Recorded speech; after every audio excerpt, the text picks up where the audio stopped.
Hi, I'm Rachel Nachmias, and I'm so excited to be here on 5 Minute Bark.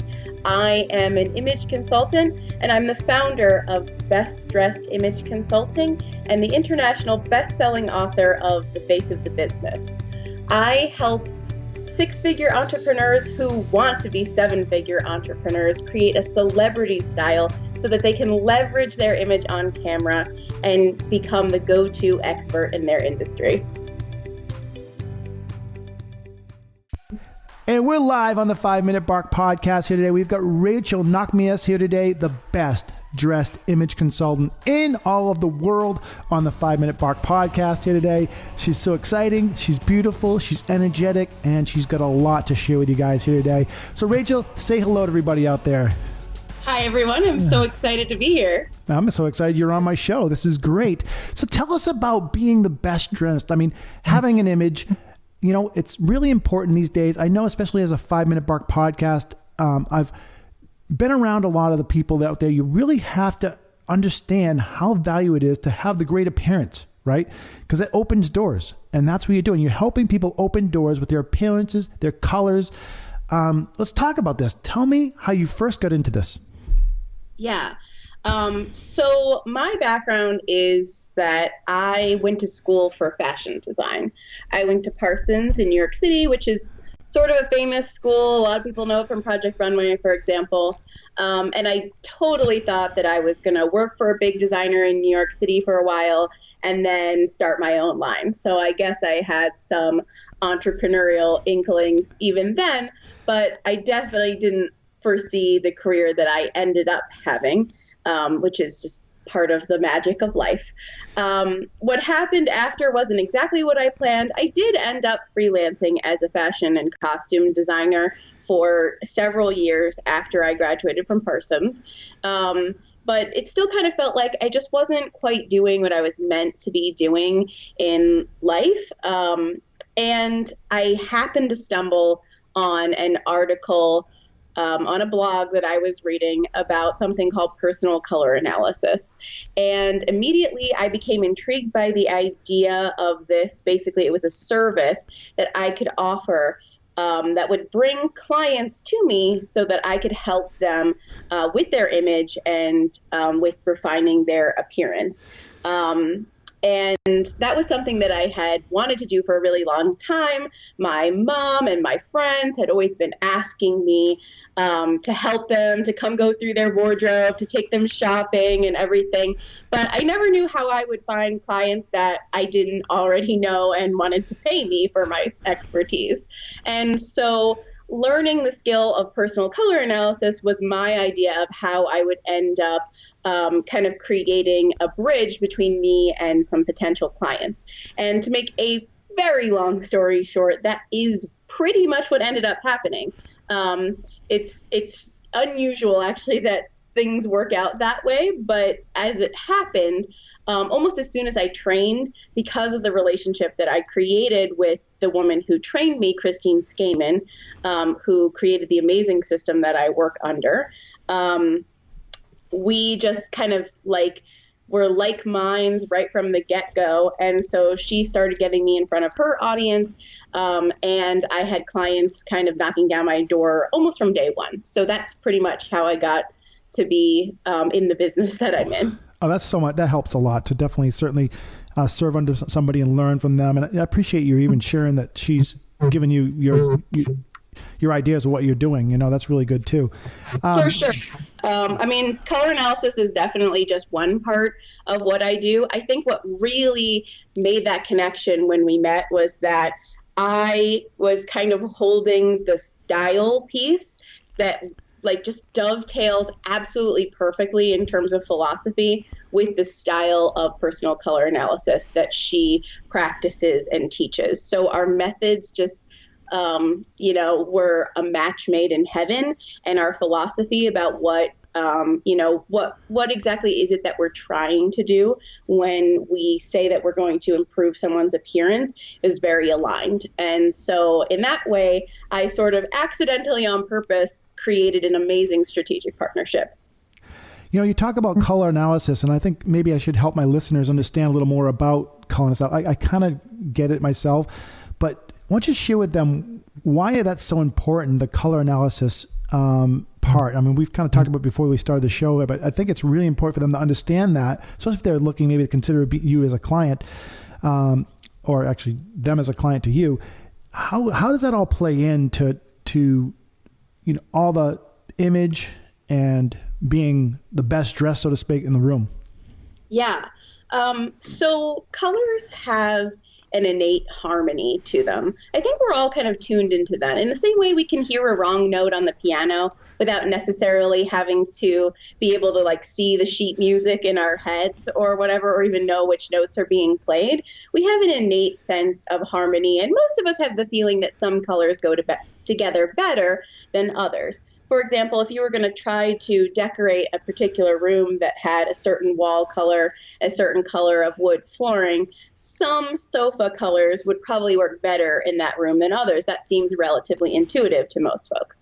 But we don't tend to think to apply the idea of color harmony to a human being. Although the truth is, we kind of each have our innate skin tone, our innate eye color, and even hair color that have certain color properties to them. And so the most harmonious and most beautiful way of working with that skin tone is to kind of align all of the colors that you're using with the same qualities of color. So, essentially it's just color harmony applied to a human being. Yeah. And it makes a big difference, doesn't it? It definitely does. It can affect how young you look, how healthy you look, how smart you look. So many things that we take in a second, just totally and completely in our subconscious mind.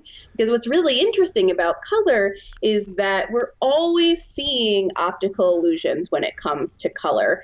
And the main one that we talk about in color analysis is called simultaneous contrast, which means that any colors next to each other change each other. So literally, when you put on a different shirt, it can make us see like a totally different face in many ways, which kind of feels like being in the Matrix when you experience your color analysis.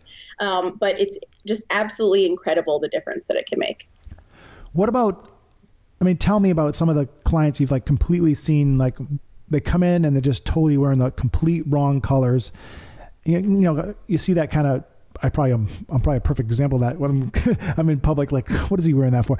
But people wearing like the totally wrong outfits or wrong colors. And then how do you bring that up to them? Sometimes that can be considered insulting, right? Yeah. I think there's definitely, there's definitely a need to establish trust first. Yeah. And what's amazing is that, in a personal color analysis, the client sees what's happening and what the difference is between different colors on them right before their very eyes in the mirror. So by the time we're kind of looking through the things that they've been wearing and the makeup they've been wearing, talking about their hair color, they already kind of understand like what worked and what didn't work and why, and they get that it's not about a judgment around their taste or what they look like, but it's just it's a science almost. It's just nature and how it works. So you asked me to tell you about a client with really bad colors, and that just like totally brought to mind a client, and if she hears this she will laugh. I had a client who came in, and almost always when we come to the point where we've established the client season, which for this particular client was the season that we call soft summer. So someone with a kind of medium dark coloring that's a little more cool than warm, and soft, meaning that the colors aren't particularly bright. They have a muted characteristic to them. And when I looked into her makeup bag, she showed me her foundation, and she also happened to show me the powder that she usually used on her eyebrows. And the way that she had purchased her foundation was by, and ladies, I think some of you probably do this, by going to the drugstore and looking at the rack of foundations and just picking the one that you thought maybe might be closest, and then like indiscriminately wearing that, which is like kind of funny when you think about it. But I think like a lot of times people just don't know what else to do. They don't know what they should be doing instead. So her foundation was absolutely orange. It was like totally not a match to her skin tone, and it was completely orange. And the eyeshadow that she had been using to fill in her brows was purple. And I was like, oh, this is purple. And she's like, it's what? Which actually her hair did kind of have a little bit of like a lavender pink undertone. So I don't think it looked that crazy, but we were all kind of like in tears laughing. She's like, I've been painting my face orange with purple eyebrows. So that's where understanding how color works and the inherent properties of color is super important, especially when you're painting your face. Yeah, I guess it is. I mean, I wouldn't know, but I know it's very important to I got a suntan. Does that count? I mean, that's my kind of my coloring a little bit. Yeah. So definitely, a lot of people ask about that sometimes. Like, does having a tan change your coloring? And the answer is usually not. It sometimes can help colors that otherwise don't look that great look a little better. But still, if you were to compare it 1-to-1 with something that was awesome on you when you were less tan versus something that's less good, you'll still have the same relationship. One of them will be better than the other one, and it'll be the same one that was better when you weren't tan. Yeah. So tell me about how people can understand, the impact it can make on the dollars that they make, on the connections they make, the power of this, the transformation of this, and why somebody would even pay somebody to do this. I mean, there's obviously a reason that people do pay you. They pay a lot of people. You're not the only one out there doing this. Help people that are out there that really are trying to make something for themselves. They're trying to increase their business and tell them why this is so important and how it actually really works. Yeah, for sure. It definitely depends on your goals. If your goals are to do, coaching calls all over the phone for the rest of your life, then you probably don't need to worry about it a ton. There could be some other reasons why it might come up, but it's probably personal stylist for someone like that isn't going to be at the top of the priorities list. But I think there's a lot of people out there who want to build a platform, who want to get in front of people, who want to share their message with the world. And so kind of bringing that in the most beautiful and most effective package is always going to give you a little bit of an edge. So that's one thing for sure. Sorry, I've lost my train of thought. My dog just showed up, as I'm sure the listeners have noticed. We're on the 5-minute bark, and dogs are allowed to be in the background, so that's okay. Don't worry about it. Sorry about that. That's okay. So we were talking about the importance of refining your personal style. I think there's also the element to it about just feeling really confident when you do get in front of people, even, when you're standing in line at Costco. I once had a client tell me that at first when she started, running her business from home, she loved being in yoga pants all day. It was kind of what she wanted to be free from in, corporate America or what have you, of having to, dress up in a perfect little suit every day. And she just loved that experience of, just being able to be super casual and comfortable every day. And then she kind of had a realization that as she was building this incredible, 6-figure coaching business, she didn't feel confident telling someone else in line at Costco what she did, because she kind of looked down and thought, I don't look like a 6-figure coach. I wouldn't believe me if I were telling me that this is what I do. So there's really that thing about not only confidence, but also credibility in terms of, conveying that subliminal message about how, together you are and how serious you are as an entrepreneur. There's two ways of looking at it, because some people can play that part. They can be in the sweats and they can pull it off, but there's extreme confidence behind it. And others need to build that confidence, and it does come with the uniform. I've always had people tell me throughout my life, a baseball player wears a uniform, a football player wears a uniform, and they're very strict about it in those sports. And a businessman has a uniform as well, a business suit, and even the car. I remember my friend says, you know what, Dennis, if you ever get a Mercedes, get a Mercedes, because when you drive up in your Mercedes, you're going to play that part. And he was right. Yeah. It really does. I've had a few Mercedes now, and it's actually tremendously amazing what the difference was. I mean, you pull up the valets that are closed and they actually find spots for you and different things like that. So they do play a part. And I'm not encouraging everybody to go out there and get a Mercedes. Again, everybody has their different ways, but he was in the high-powered financial industry, and he had to play that part because everybody else that's under him, they need to have something to look up to be. And when you're hiring somebody, you want to make sure that they're, responsible and they play that part. So the first thing you see is that person, right? That person, who is this? Well, he's showing up in yoga pants. Well, is he really serious, right?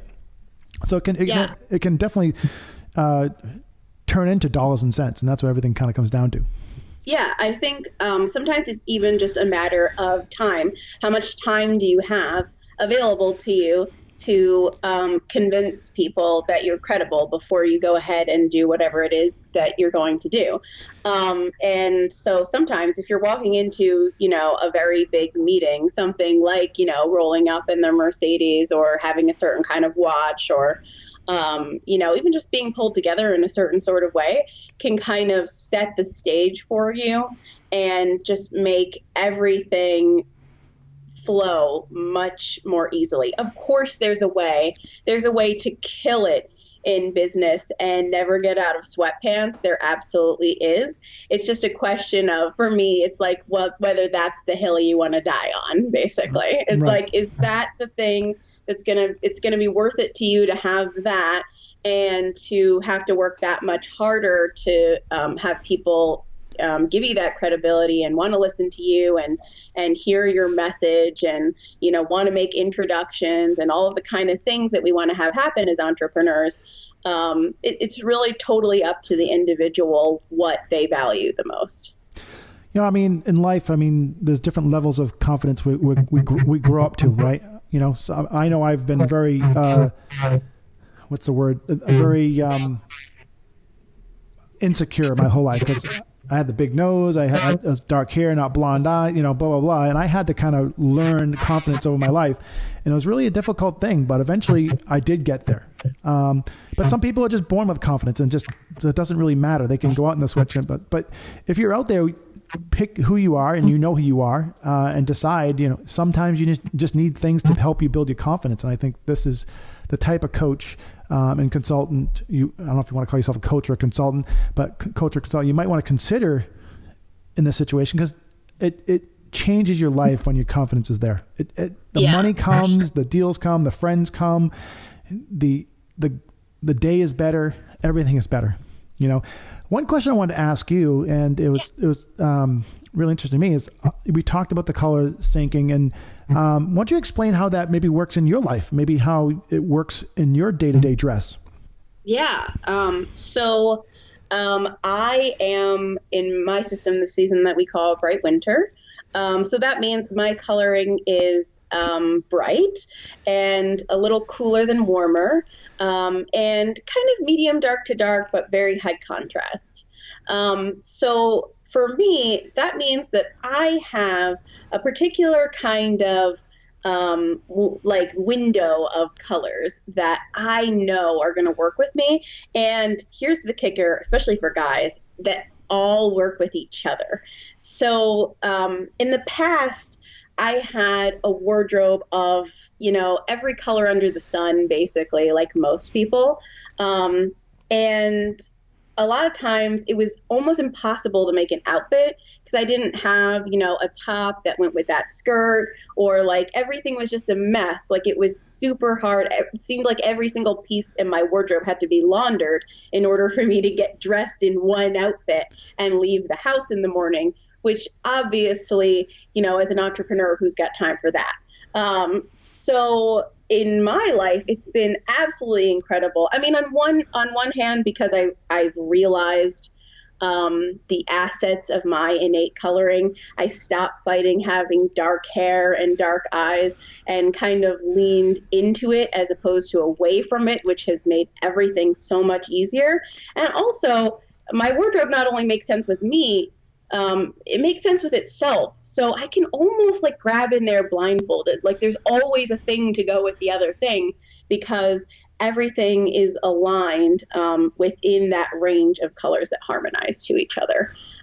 So for me, that has just made a world of difference in the pain and agony of getting dressed in the morning.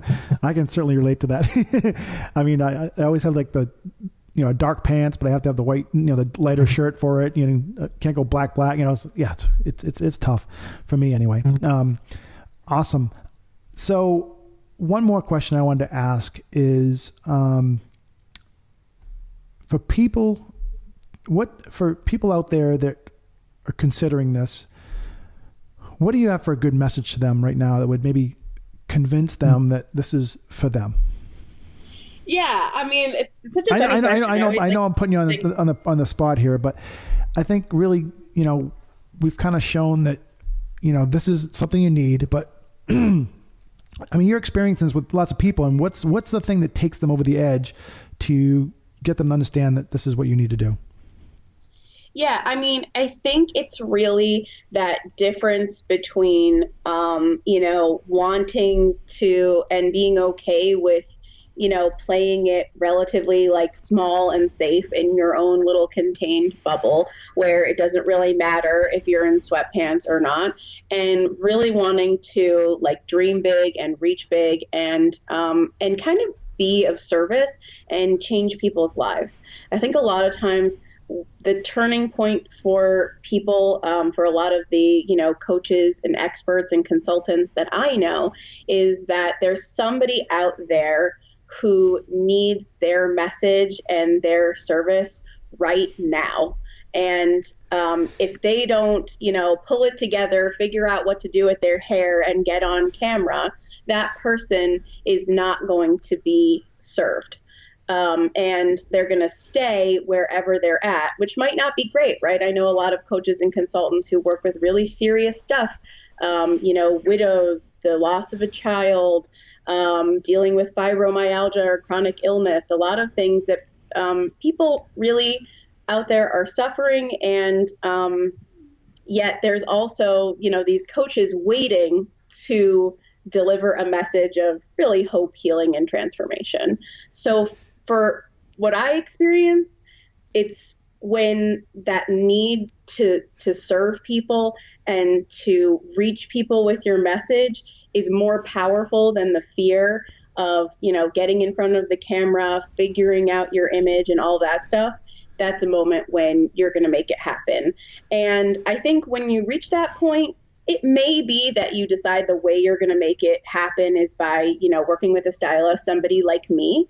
But like there are probably a million other solutions out there. It's really about deciding that this is what you want. It's absolutely making that decisions to move forward, grow your business, grow your confidence.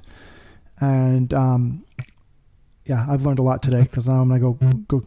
Maybe I have to have you come out to San Diego and do some shopping with me. I love it. I love San Diego. It's great, isn't it? Like definitely one of my dream cities to live in. It is awesome. Awesome. So Rachel, we're at the end of our time. It's been awesome to have you on the show. Thank you so much for coming on. And it's really important for people to understand that you need to be the best dressed in the room. You got to have an image. You have to consider these things in business. If you don't, like you said, they will not be showing up for those people out there. If they don't get on video and they're not comfortable on video, they're not comfortable in their own skin.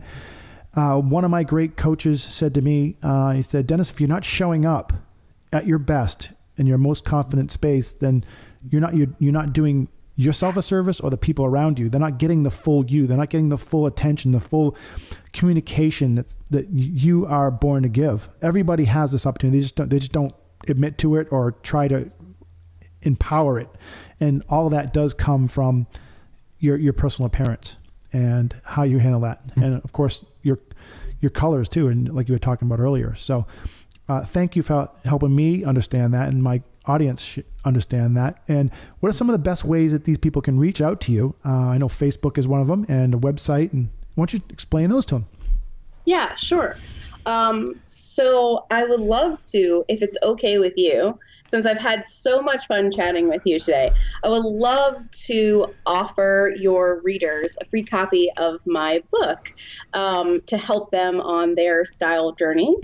And if you'd like one of those listeners, you can reach me at rachel@bestdressed.us.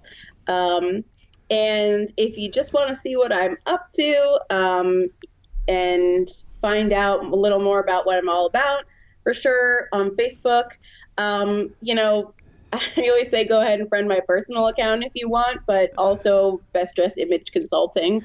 And Instagram, I'm at Rachel Nachmias. I post all the time. I'm always trying to add value, give awesome tips and motivation. So I'd love to have you hanging out in my community. Awesome. I did not, I was on my list here to get to your book. She does have an amazing book that's out. And like she said, she's offering it for free. You want a copy of her book, you can get that. That was on my list here, but we got so much other things to talk about.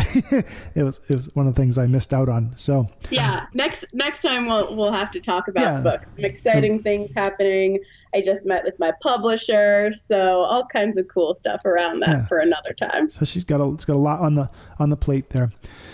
Thank you so much for coming on the show. Listeners, thank you for listening to us here today. We have this beautiful young lady on here today that can help you become the best dressed out there and create an image for you and your company that works for you, not against you. Some people don't even know things are working against them, but she can help you with that in that regards. So thank you again, Rachel, and thank you listeners out there for coming on the 5 Minute Bark. Thanks so much for having me. It's been a blast. You're watching the 5 Minute Bark podcast on YouTube. If you like this episode, you just may like many more. Subscribe today by clicking the red subscribe button in the top right-hand corner.